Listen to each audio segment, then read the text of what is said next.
सर्वांना माझा नमस्कार. स्वागत आहे आपल्या यूट्यूब चॅनलमध्ये. मराठी कथा मेरी तेरी कहाणी भाग 2. काही प्रेमकथा अपूर्व राहतात, पण त्यांचं प्रेम कधीच अपूर्ण नसतं.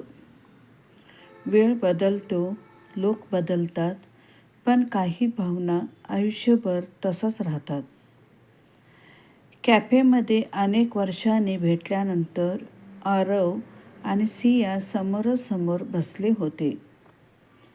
दोघांच्या चेहऱ्यावर हसू होतं, पण डोळ्यात खूप वेदना. बाहेर मुसळधार पाऊस पडत होता. तेच पावसाचं हवामान जातं त्याने पहिल्यांदा प्रेम व्यक्त केलं होतं. सिया हळू आवाजात म्हणते, तू आनंदात आहेस ना?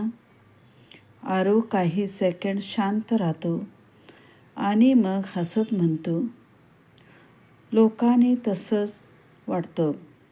हे ऐकतच सियाच्या डोळ्यात अश्रू येतात. त्या रात्री आरव घरी येतो. मोठं आलिशान घर, महागडी कार, सगळं होतं. पण शांतता खूप भयानक होती.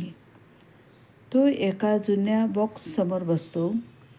त्यात सियाचे फोटो, कॉलेजचं आय कार्ड आणि एक छोटंसं पत्र. तो पत्र उघडतो. त्यात लिहिलेलं असतं, आरव, जर कधी आपण दूर गेलो तरी मला विसरू नकोस, कारण माझं पहिलं आणि शेवटचं प्रेम फक्त तूच असशील. आरव रडू लागतो.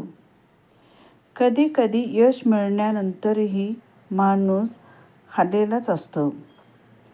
दुसऱ्या दिवशी सिया तिच्या खोलीत एकटी बसलेली असते. भिंतीवर अजूनही आरवसोबतचा फोटो असतो.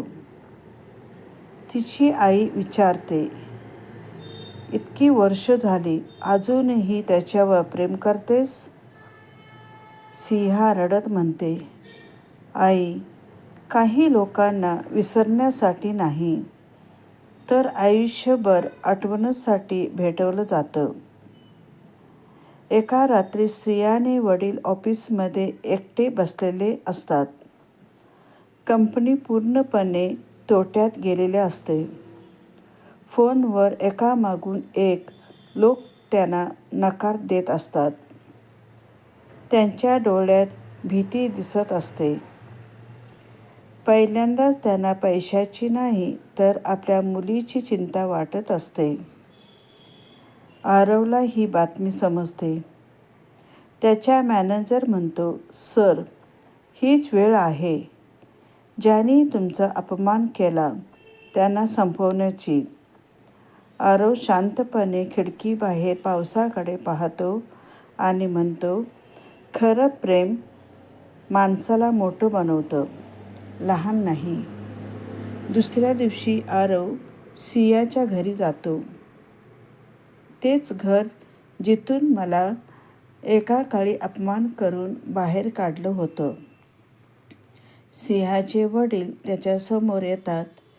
त्यांचा आवाज थरथरत असतो. तू इथे का आलास? आरव शांतपणे एक फाईल त्यांच्या टेबलावर ठेवतो. ही कंपनी वाचवण्यासाठी इन्व्हेस्टमेंट पेपर्स आहे. सियाचे वडील शॉक्ड होतात. पण का? आरवच्या डोळ्यात पाणी येतं. कारण तुमच्या मुलीने मला प्रेम करायला शिकवलं आणि तिच्या प्रेमामुळेच मी आज इथेपर्यंत पोचलो. हे ऐकताच सियाचे वडील खाली बसून रडू लागतात. सिया हे सगळं दरवाजामागून ऐकत असते. ती धावत आरवजवळ येते. तू एवढं सगळं का केलंस माझ्यासाठी? आरव तिच्याकडे पाहून असतो, पण डोळ्यात अश्रू असतात, कारण मी तुझ्यावर प्रेम केलं होतं, सिया, व्यवहार नाही. सिया जोरात त्याला मिठी मारते. दोघं खूप रडतात. काही दिवसांनी आरव अचानक आजारी पडतो. डॉक्टर सांगतात की त्याला गंभीर हृदयाचा आजार आहे. सिंहाच्या पायाखालची जमीनच सरकते. तू मला हे आधी का नाही सांगितलं? आरव हसत म्हणतो, कारण मला उरलेला प्रत्येक क्षण तुझ्या चेहऱ्यावर हसू पाहण्यात घालवण्याचा होता. सिया पूर्णपणे तुटून जाते. हॉस्पिटलमध्ये आरव खूप वीक झालेला असतो. तो सियाचा हात पकडतो. एक प्रॉमिस कर. सिया रडत म्हणते, काय?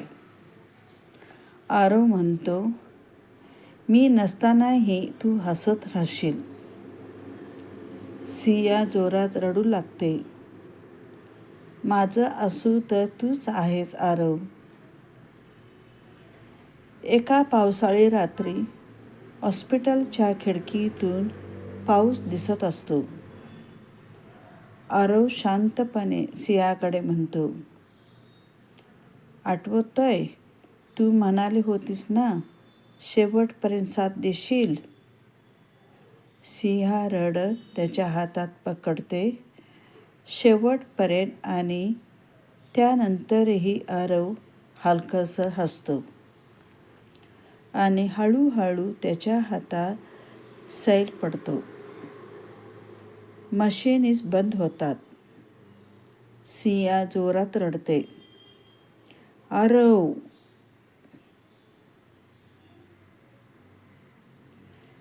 काही महिन्यांनी